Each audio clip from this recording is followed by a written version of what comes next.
Oh, thanks for clicking on my channel, Calls of the Wild. I thought I'd do a short video here on where you may be having some problems with low water pressure even when you're on city water. I was coming out to follow up on a leak that I had found underneath the sink and discovered another little issue here. So I'm going to share that with you and take a look at a possible solution here, at least what I'm going to do. Let me stick the camera in here and see if I can get you a view of this. Let's see if I can get this adjusted here, hold it, and still be able to point. So I would fix the little leak right here. You can see a little bit of maybe water stain there on that connection. But my point being, when I got back in here, I noticed, look at this. They have zip tied that so tight that it's crimping that hose. Look at that.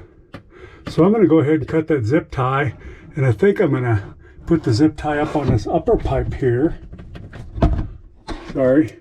On this pipe up here and just let it hold it from above.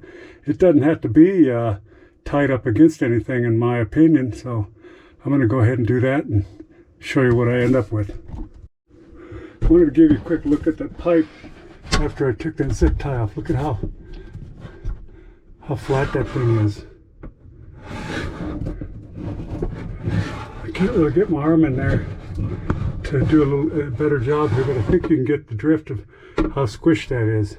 So let me attach that zip tie up on top and see how that looks.